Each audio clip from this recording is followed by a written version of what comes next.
صبح بدا من طلعته. اور آج اگر ہم اپنے گھر میں بیٹھ کے، اپنی مسجد میں بیٹھ کے حضور کی صورت میں انعام خداوندی کا شکریہ ادا کرتے ہیں تو اللہ کی رحمتوں سے بعید نہیں کہ اللہ فرشتوں سے کہے دیکھو صدیاں بیت گئیں، یہ آج بھی شکرانہ ادا کر رہے ہیں، اور یہ بات میری اور آپ کی بخشش کی ضمانت قرار پائے. تو حضور کی صورت میں جو انعام ہوا، حضرت حسان بن ثابت اکثر کہا کرتے تھے منا علینا ربنا ام بعث فینا محمدا، ہمارے رب نے ہمارے اوپر احسان کر دیا ہے کہ محمد عربی عطا کر دی ہے. ساری زندگی سجدے میں سر رکھ کے شکر ادا کرتے رہیں، حق شکر پھر بھی ادا نہ ہو. میں تو کہا کرتا ہوں ہمارے بدن پہ اتنے بال نہیں ہیں جتنے رسول اللہ کے احسانات ہیں. ہمارا بال بال قرض رسالت میں جکڑا ہوا ہے، ساری زندگی ان کے گیت گائیں. میں ایک رات کے میلاد کا صرف قائل نہیں ہوں کہ ایک رات میلاد کر لو اور پورا سال چھٹی، ساری زندگی حضور کا نام جپو، ساری زندگی حضور پہ درود پڑھو، لمحہ لمحہ حضور کے ذکر کا چراغاں کرو. صرف اپنے گھروں میں، اپنی چہار دیواریوں میں اور اپنے بازاروں میں جھنڈیاں ہی نہ لگاؤ، بلکہ دل کے ایک ایک پرت پہ نام محمد کی جھنڈی لگاؤ. صرف منڈیروں پہ چراغاں ہی نہ کرو، بلکہ دل کی اندھیر گلیوں میں بھی حضور کے نام کا چراغاں کرو. اندر بھی روشنی ہو، باہر بھی روشنی ہو. حضور پہ درود پڑھو، حضور کا ذکر کرو. اپنے بچوں کو بٹھا کر کے حضور کے قصیدے سناؤ، حضور کی شانیں سناؤ، حضور کی سیرت بتاؤ انہیں. اپنے گھر کے ماحول کے اندر، اپنی مسجد میں، اپنی گلی میں، اپنے دوستوں میں حضور کا ذکر کرو. دوستوں آپس میں بیٹھو تو کہو یار اللہ کا کتنا کرم ہو گیا کہ اللہ نے ہمیں حضور عطا کر دیا. دوستوں میں بیٹھے جب یوں بات کرو گے تو اللہ کی رحمتیں کس قدر تمہارے اوپر برسیں گی. اپنی عقیدتوں کا اظہار کرو. وہاں کمیت نہیں دیکھی جاتی، وہاں کیفیت دیکھی جاتی ہے. وہاں مقدار نہیں دیکھی جاتی، وہاں معیار دیکھا جاتا ہے. وہ چہرہ اور چہرے کا تل نہیں دیکھتے، وہ بندے کا دل دیکھتے ہیں. وہ دیکھتے ہیں کون کس خلوص کے ساتھ محبت لے کر کے آیا ہے. اور جس کی آنکھوں نے جمال محمد عربی دیکھا ہے وہ اپنے مقدر پہ ناز کیوں نہ کرے. تو کہا لوگوں آؤ، اس وقت روئے زمین پہ میرے علاوہ کوئی نہیں جس نے حضور کو دیکھا ہو. آؤ مجھ سے حضور کی باتیں سنو. لوگ جمع ہو گئے اور کہا صف لنا رسول اللہ، تم نے حضور کو دیکھا ہے تو بتاؤ حضور کیسے تھے. تو حضرت ابو طفیل نے 3 لفظوں میں حضور کا حلیہ بیان کیا، یاد کر لو. حضرت ابو طفیل نے کہا کان رسول اللہ صلی اللہ علیہ وسلم ابیض ملیحا مقصدا. ایک تو چٹے رنگ کے تھے، ایک تو حضور کا رنگ گورا تھا. دوسری بات ملیحن، حضور کا حسن نمکین تھا. اور تیسرا مقصدا، حضور متوازن تھے، نہ قد لمبا نہ قد پست، سوا صدر والبطن، سینہ اور پیٹ برابر. لیسا بالطویل الممغط ولا بالکثیر المتردد، نہ پست کے عجیب دکھائی دیں نہ اتنے لمبے کے عجیب لگے، بلکہ درمیانہ قد. لیکن اذا جامع القوم غامرہم، سن لو حضور کا قد تو درمیانہ تھا، لیکن جب لوگوں کے درمیان چلتے حضور کے کندھے لوگوں کے سروں سے اونچے دکھائی دیتے. یہ اللہ نے شان دیا.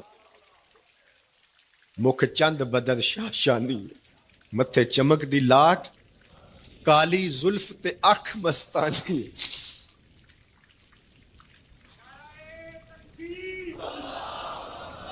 کالی زلف تے اکھ مستانی ہے، مخمور رکھی ہن مد بھری. میں آپ کو مدینے کی گلی میں لے جانا چاہتا تھا کہ حضور علیہ السلام کی جب آمد ہوئی اہل مدینہ نے کس طرح جلوس نکالا، وہ عقیدتوں کے کیا رنگ تھے. لیکن وقت سمٹ گیا. لیکن اتنا سن لو کہ جب حضور تشریف لائے تو جنوبی سمت سے حضور آئے تھے. جب انہوں نے دیکھا نا تو اچانک وداع کے پہاڑوں کی اوٹ سے حضور دکھائی دیے. تو سیاہ پہاڑ ہیں، تو ان سے جب حضور کا چمکتا ہوا چہرہ دکھا نا تو بے ساختہ انہوں نے کہا طلع البدر علینا، وہ دیکھو چاند چڑھ گیا ہے. طلع البدر علینا، وہ دیکھو چاند چڑھ گیا. یہ شاعری خود بخود ہوتی ہے، خود بخود ترتیب. ایک ہوتی ہے آورد، ایک ہوتی ہے آمد. یہ آمد ہے. طلع البدر، وہ دیکھو چاند چڑھ گیا. من ثنیات الوداع، وجب الشکر علینا.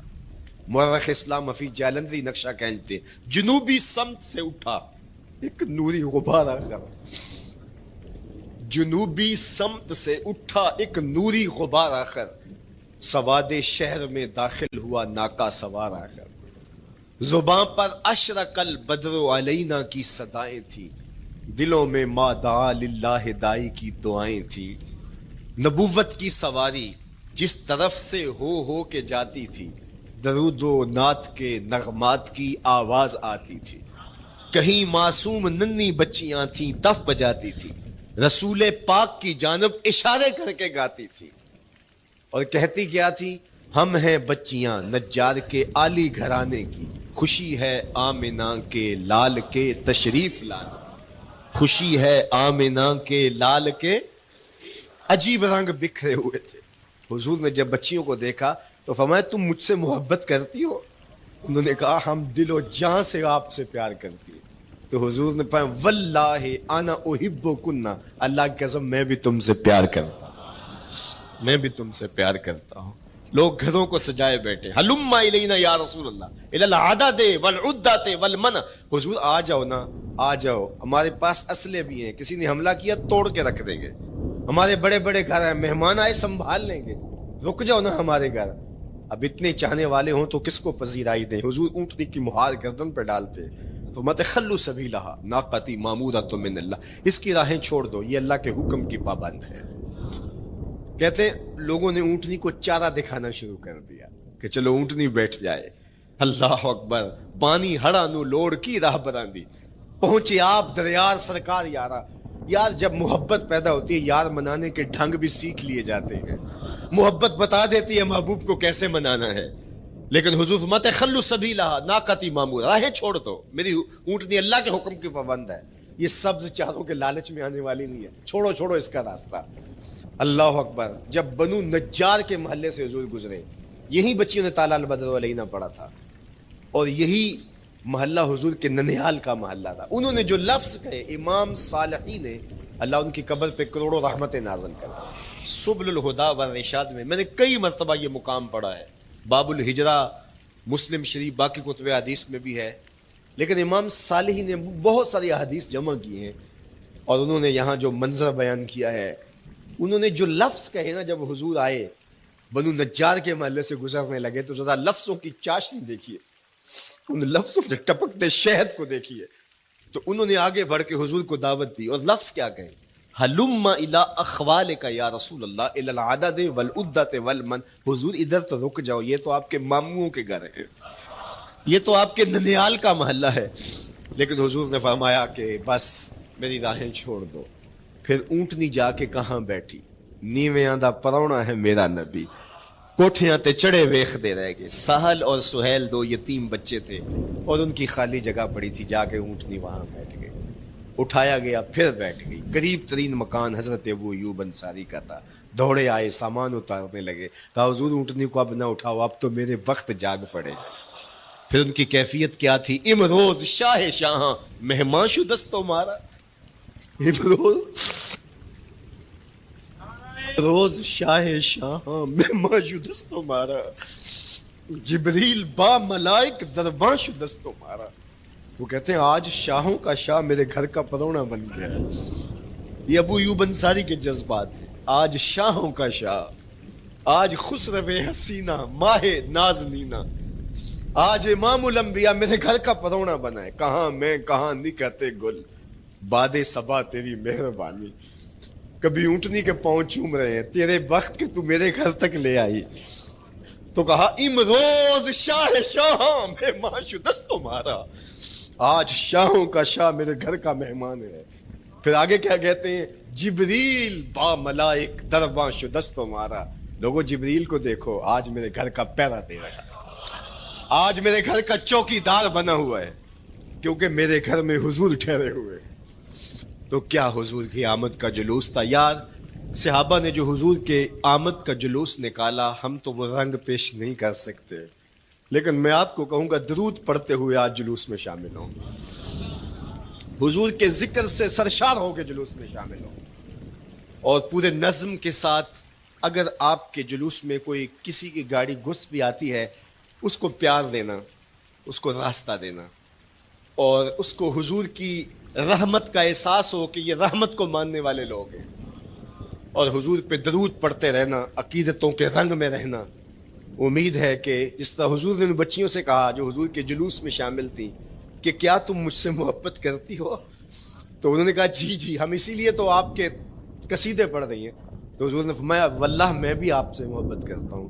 تو ملنے پہ وہ خوش ہو جاتا ہے، اور اگر رحمت للعالمین مل جائے تو پھر اس کی خوشی کا عالم کیا، پھر اس کی مسرت کی کیفیت کیا ہو۔ یہ بات ذہن میں رکھیے کہ حضور کی آمد پر مسرت کا اظہار کرنا، خوشی کا اظہار کرنا، اس میں تو کوئی اختلاف نہیں ہے۔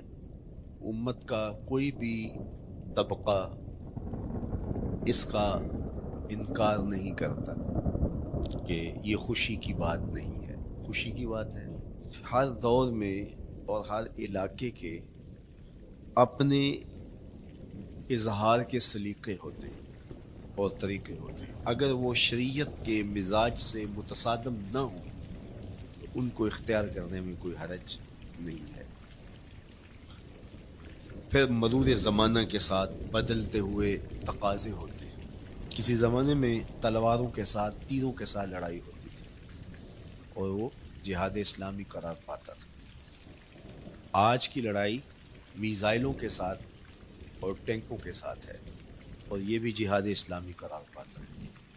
کوئی کہے کہ تیر و تفنگ کو چھوڑ کے، نیزہ و بالا کو چھوڑ کے، شمشیروں کو چھوڑ کے یہ میزائلوں پہ آ جانا، یہ ٹینکوں پہ اور یہ جدید آلات حرب پہ آ جانا، یہ دانش مندی نہیں ہے، یہ سنت سے انحراف ہے۔ تو میاں تو سنت کے مفہوم کو نہیں سمجھا۔ اس دور میں آلات حرب وہ تھے، بدلتے تقاضوں کے ساتھ آلات حرب یہ ہوئے، تو وہ بھی عین جہاد اسلامی تھا، یہ بھی عین جہاد اسلامی ہوگا۔ اسی طرح خوشی کے مختلف طریقے ہیں۔ کسی زمانے میں بالکل پرانے لوگ جانتے ہیں، جب کسی کے ہاں خوشی آتی تو وہ گڑ کی روڑیاں بانٹتا، یہ پرانا طریقہ۔ پھر اس کے بعد پتاشے بانٹنا شروع ہو گئے لوگ، پھر اس کے بعد وہ شکر پارے آ گئے، اس کے بعد پھر لڈو آ گئے، پھر موتی چور، اور پھر نہ جانے کیا کیا۔ لیکن روح ایک ہی ہے۔ جو گڑ بانٹنے سے مسرت کا اظہار تھا، وہی آج جدید جو ہمارے پاس مٹھائی کی اقسام ہیں ان کو بانٹنے سے بھی وہی مقصود ہے۔ کسی زمانے میں کسی کے ہاں بیٹا ہوتا تو وہ گھر کے دروازے پہ پتے باندھ دیا کرتے۔ یہ اس دور کی جھنڈیاں تھیں، اظہار کے لیے کس گھر میں خوشی آئی ہے۔ تو آج کے دور میں تو ہمیں پتے باندھے ہوئے نہیں ملتے۔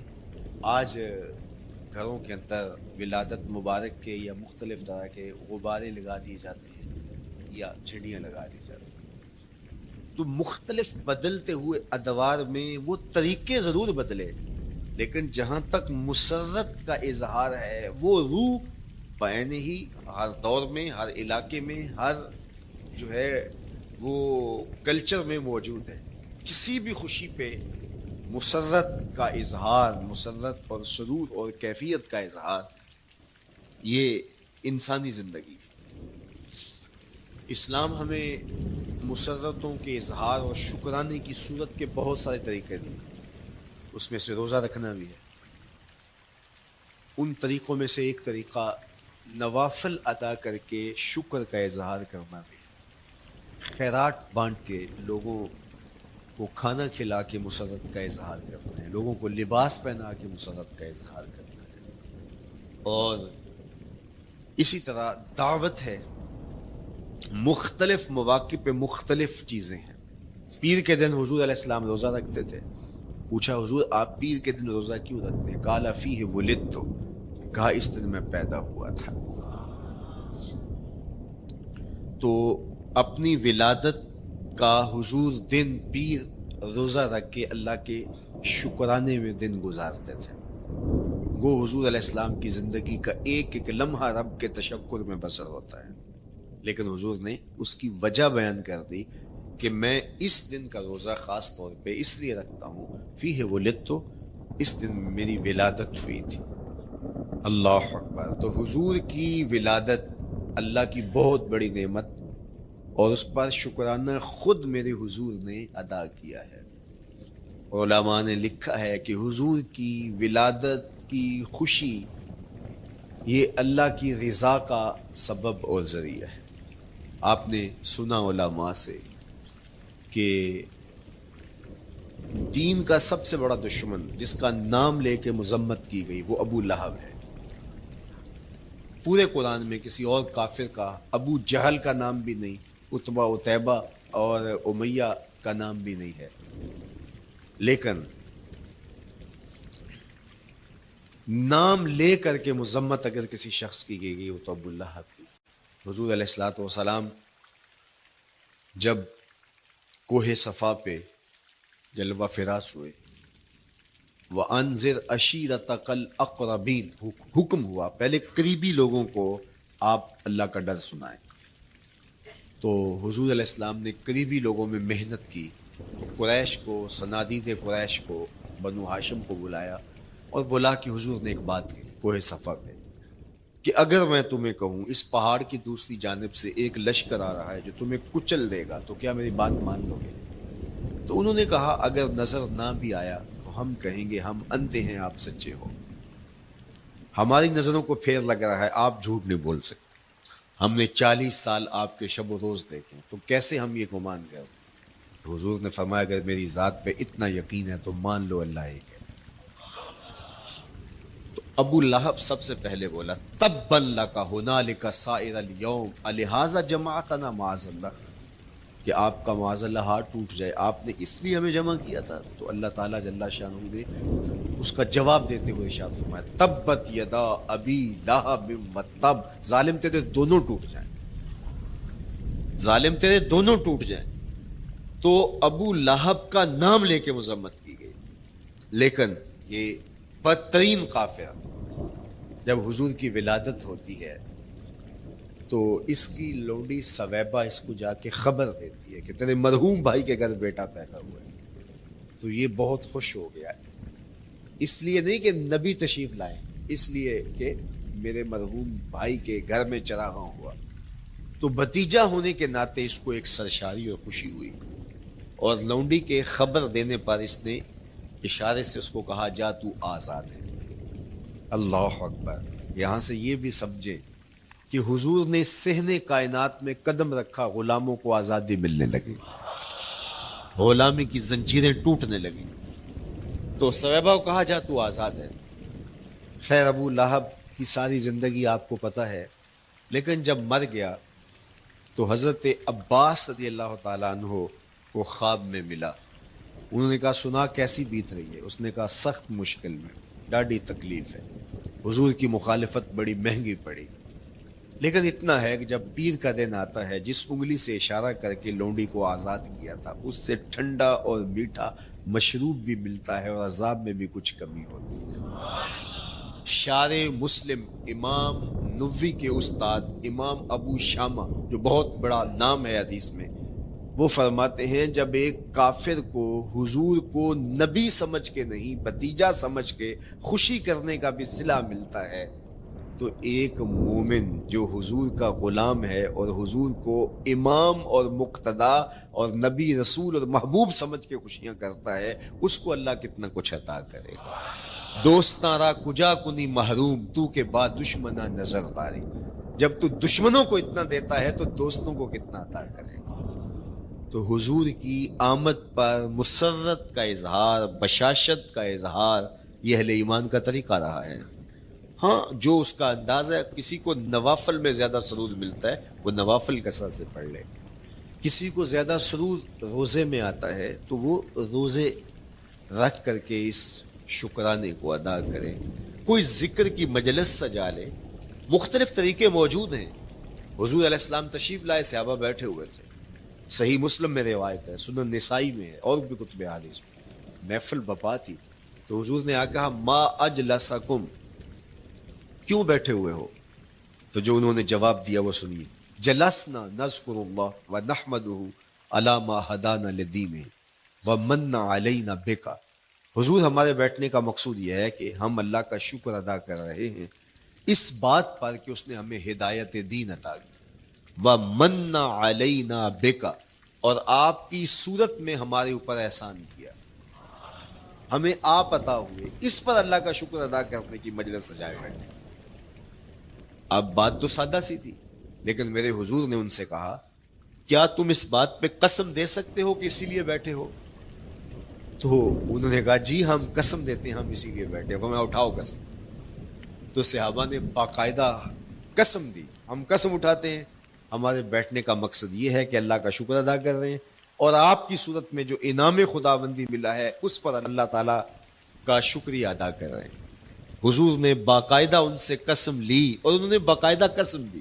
اب صحابہ کو حیرت تو تھی کہ یہ موقع قسم کا تو نہیں تھا، لیکن حضور نے قسم لی ہے، کیوں؟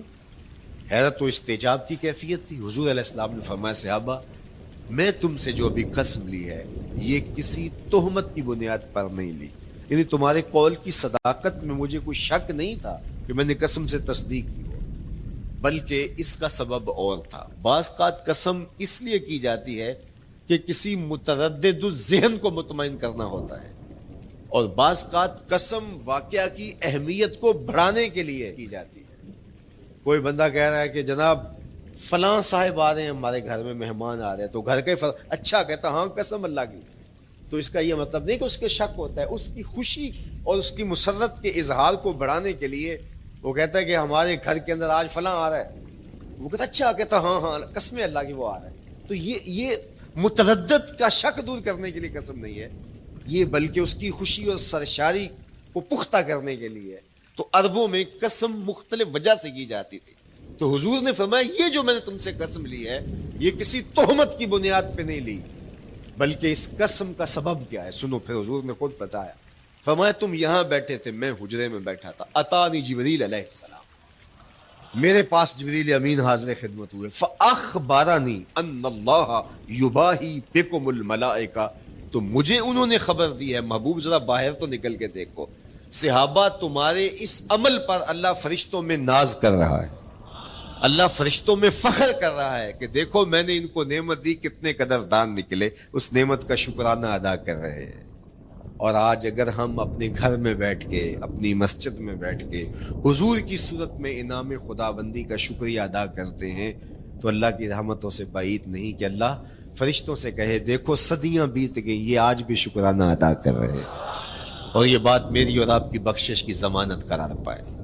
تو حضور کی صورت میں جو انعام ہوا، حضرت حسان بن ثابت اکثر کہا کرتے تھے منّا علینا ربنا ام بعث فینا محمدا، ہمارے رب نے ہمارے اوپر احسان کر دیا ہے کہ محمد عربی عطا کر دی ہے۔ ساری زندگی سجدے میں سر رکھ کے شکر ادا کرتے رہیں، حق شکر پھر بھی ادا نہ ہو۔ میں تو کہا کرتا ہوں ہمارے بدن پہ اتنے بال نہیں ہیں جتنے رسول اللہ کے احسانات ہیں، ہمارا بال بال قرض رسالت میں جکڑا ہوا ہے، ساری زندگی ان کے گیت گائیں۔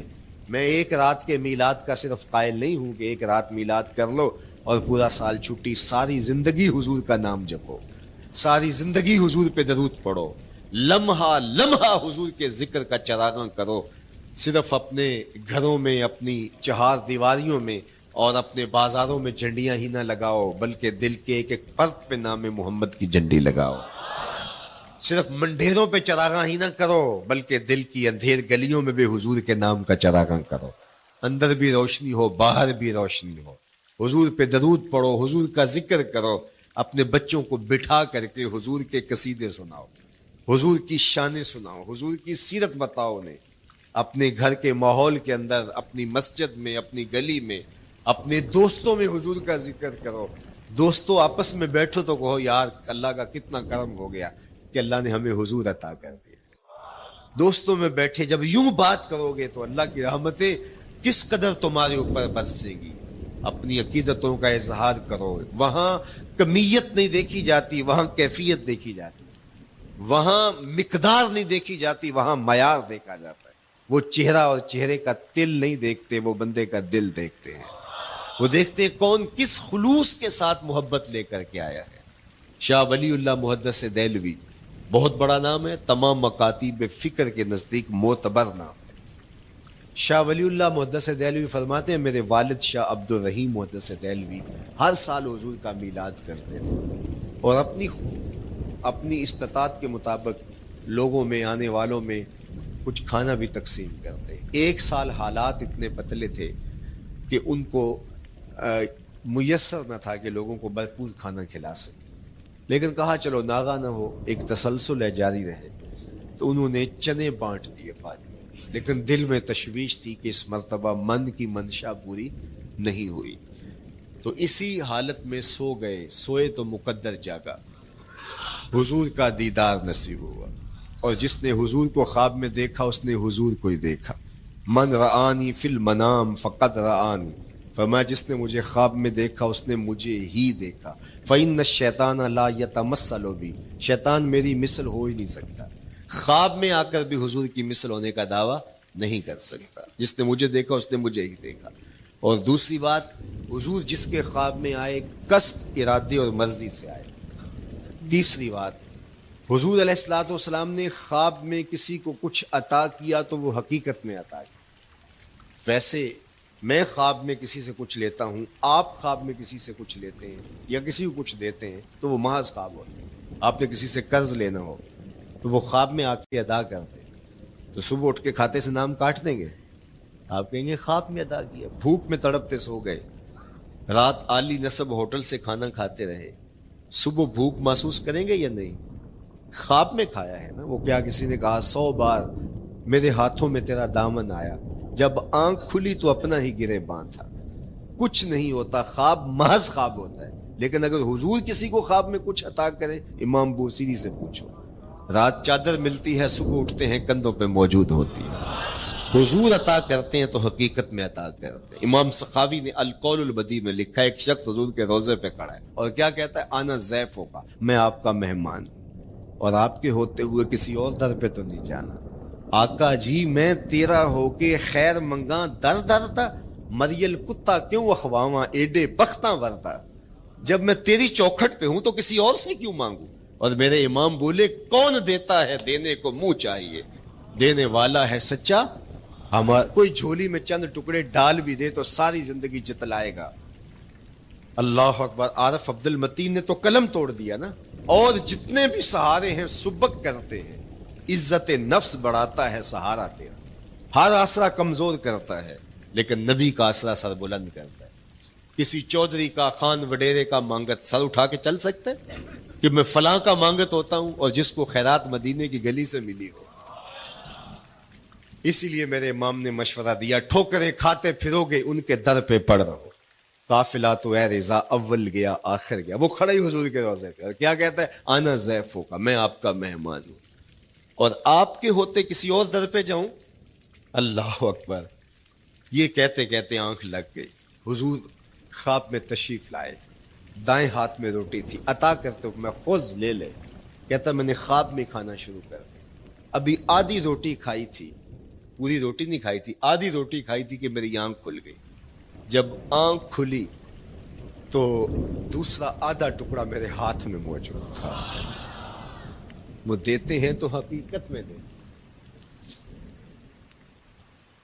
تو شاہ ولی اللہ محدث دہلوی فرماتے ہیں کہ میرے والد شاہ عبد الرحیم محدث دہلوی نے خواب میں حضور کو دیکھا، اور چونکہ دن یہ عمل گزرا تھا اور کہ مہمانوں کو خاطر خواہ تواضع نہیں کر سکا تھا، تو حضور کے سامنے انواع اقسام کی چیزیں پڑی ہیں اور ان میں میرے والے چنے بھی موجود ہیں اور حضور ان کے ساتھ شفقت فرما رہے ہیں۔ تو یہاں معیار دیکھا جاتا ہے، مقدار نہیں دیکھی جاتی، یہاں کمیت نہیں دیکھی جاتی، کیفیت دیکھی جاتی، یہاں چہرے اور چہرے کا دل نہیں دیکھا جاتا، یہاں آنے والے کا دل دیکھا جاتا۔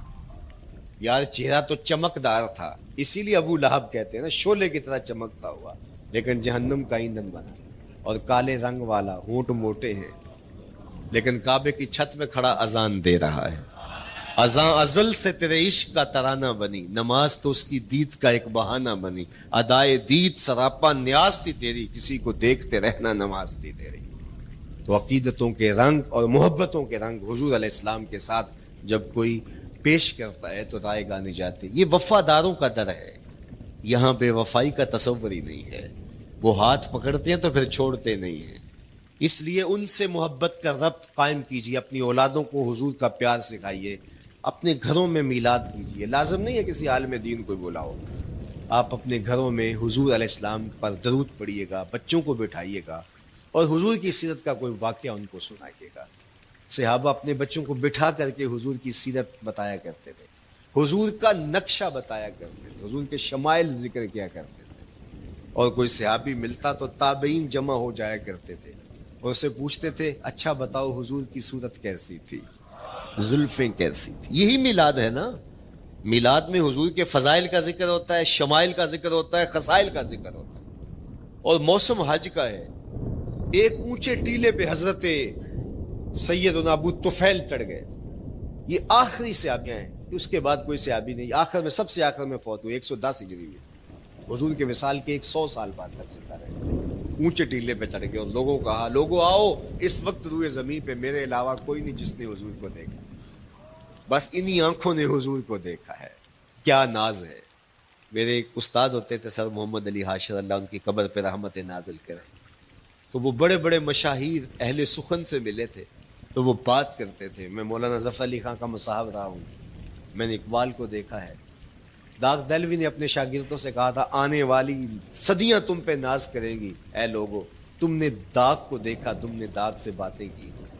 یار جس نے داغ دہلوی کو دیکھا ہے وہ تو ناز کریں, جس نے اقبال کو دیکھا ہے وہ تو فخر کریں, جو مشاہیر اہل سخن کے پاس بیٹھتا رہا ہے وہ تو فخر کریں, اور جس کی آنکھوں نے جمال محمد عربی دیکھا ہے وہ اپنے مقدر پہ ناز کیوں نہ کریں.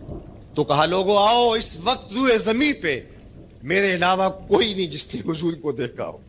آؤ مجھ سے حضور کی باتیں سنو. لوگ جمع ہو گئے اور کہا صف لنا رسول اللہ, تم نے حضور کو دیکھا ہے تو بتاؤ حضور کیسے تھے. تو حضرت ابو طفیل نے 3 لفظوں میں حضور کا حلیہ بیان کیا, یاد کرنا. حضرت ابو طفیل نے کہا کان رسول اللہ صلی اللہ علیہ وسلم ابیض ملیحا مقصدا. ایک تو چٹے رنگ کے تھے, ایک تو حضور کا رنگ گورا تھا. دوسری بات ملیحا, حضور کا حسن نمکین تھا. اور تیسرا مقصدا, حضور متوازن تھے, نہ قد لمبا نہ قد پست, سوا صدر والبطن, سینہ اور پیٹ برابر. لیسا بالطویل الممغط ولا بالکثیر المتردد, نہ پست کے عجیب دکھائی دیں نہ اتنے لمبے کے عجیب لگے بلکہ درمیانہ قد. لیکن اذا جامع القوم غامرہم, سن لو حضور کا قد تو درمیانہ تھا لیکن جب لوگوں کے درمیان چلتے حضور کے کندھے لوگوں کے سروں سے اونچے دکھائی دیتے. یہ اللہ نے شان دیا.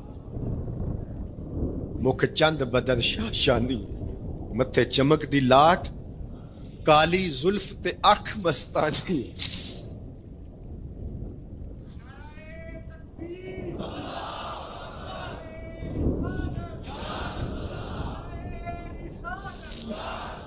کالی زلف تے اکھ مستانی ہے, مخمو رکھی ہن مد بھری ہے. لیکن میں آپ کو کہوں گا درود پڑھتے ہوئے آج جلوس میں شامل ہوں, حضور کے ذکر سے سرشار ہو کے جلوس میں شامل ہوں, اور پورے نظم کے ساتھ. اگر آپ کے جلوس میں کوئی کسی کی گاڑی گھس بھی آتی ہے اس کو پیار دینا, اس کو راستہ دینا, اور اس کو حضور کی رحمت کا احساس ہو کہ یہ رحمت کو ماننے والے لوگ ہیں, اور حضور پہ درود پڑھتے رہنا, عقیدتوں کے رنگ میں رہنا. امید ہے کہ جس طرح حضور نے ان بچیوں سے کہا جو حضور کے جلوس میں شامل تھیں کہ کیا تم مجھ سے محبت کرتی ہو, تو انہوں نے کہا جی جی, ہم اسی لیے تو آپ کے قصیدے پڑھ رہی ہیں. تو حضور نے فرمایا واللہ میں بھی آپ سے محبت کرتا ہوں. تو ہو سکتا ہے حضور ہمیں فرمائے میرے میلاد کے جلوس میں آنے والوں میں بھی تم سے محبت کرتا ہوں. اللہ آپ کو سلامت رکھے. وآخر دعوانا ان الحمد.